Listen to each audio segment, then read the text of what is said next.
नमस्कार दोस्तों, नमस्कार।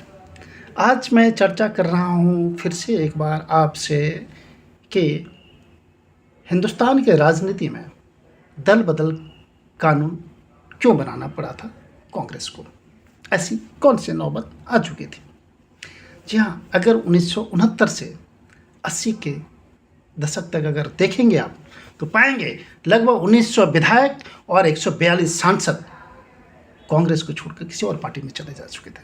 इस प्रोसेस से होता हुआ कांग्रेस लगभग 19 राज्यों में अपनी सरकारें गंवा चुका था और इस तरह से कांग्रेस अपने उस दौर से गुजर रहा था जब में इंदिरा गांधी कमान हिंदुस्तान को अपने हाथों में लिए हुए थे। बट इंदिरा गांधी उस रूप से अभी परिपक्व नहीं हुई थी। मिस्टर ओल्ड कांग्रेसी एंड कामराज और इन लोगों का बड़ा प्रभाव था। उस प्रभाव में इंदिरा गांधी बड़े सकचाए हुए, जिन्हें गूंगी गुड़िया के रूप में इन लोगों ने सोचा था, उस तरह से अपने आप को दिखाया या दिखाने की कोशिश कर रही थी और उसी वहां पे कई सरकारें गई। और अब वहां से मैं थोड़ा आगे ले जाना चाहता हूं। 1966 में पंजाब से हटकर हरियाणा का भी उदय हो चुका था। हरियाणा में 1969 में चुनाव होता है और वहाँ पे लगभग 81 सीटों वाली हरियाणा में 48 सीट कांग्रेस को सफलता मिलती है।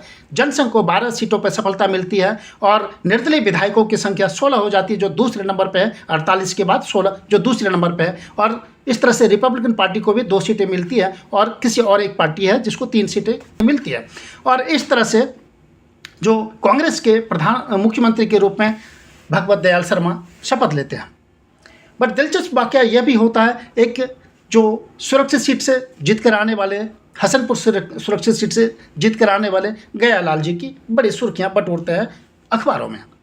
सीन ये होता है वो निर्दलीय विधायक कांग्रेस में आ जाते हैं जब मिस्टर दयाल शर्मा शपथ लेते हैं। बट उन्हें आभास हो चुका है कि अंदर में कुछ उथल पुथल मचने वाला है और वो कांग्रेस को छोड़ देते हैं। और जो विधायक, जो स्वतंत्र विधायक लोग थे 16 लोग, उन्होंने एक फ्रंट बनाया था, यूनाइटेड फ्रंट, उसमें वापस आ जाते हैं। वापस आते हैं। अभी ये दिलचस्प वाकया और मोड़ लेता है। 12 विधायकों ने कांग्रेस से बगावत कर लिया और एक अलग पार्टी बना लिया, हरियाणा कांग्रेस। और हरियाणा कांग्रेस के 12 बगावती विधायक थे और यूनाइटेड फ्रंट जो 16 विधायकों का ऑलरेडी समूह बना हुआ था, इन सब लोगों ने मिलकर 48 संख्या बनाकर फिर से एक तूफान खड़ा कर दिया हरियाणा के राजनीति में। और इसकी अगुवाई करने वाला हरियाणा कांग्रेस से टूटकर जो हरियाणा कांग्रेस बने थे, उसमें राव वीरेंद्र सिंह थे। राव वीरेंद्र सिंह मुख्यमंत्री बनने के कगार पे अब सबसे अव्वल नंबर पे थे। और इसी प्रोसेस से होता हुआ चंडीगढ़ में एक पत्रकार वार्ता में राव वीरेंद्र सिंह बड़े ही मजे हुए राजनेता के तौर पे पत्रकार वार्ता करते हैं और सामने में गया लाल जी को बैठाते हैं। गया लाल जी का परिचय कराते हैं। ये गया राम जी अब आया राम जी है। और वहाँ से गया राम आया राम का मुहावरा बड़ा प्रचलित होता हुआ अखबारों की सुर्खियाँ बन चुकी थी।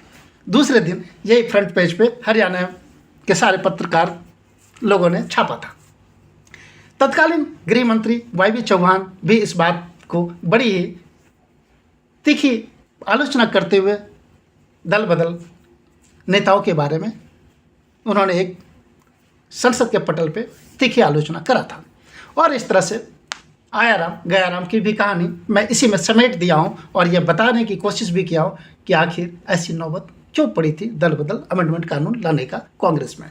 1985 तक ये ऐसी परिस्थितियाँ बन चुकी थी कि जिन नेताओं पे हमने विश्वास किया था, भरोसा किया था, हिंदुस्तान के जो सपने हमने देखा था, जो संविधान सभा के लोगों ने जो सपने देखा था, उसमें जो एक आचरण होना चाहिए था, जो एक देश के प्रति समर्पण होना चाहिए, बड़ा ही संकीर्ण होता हुआ दिखाई पड़ा।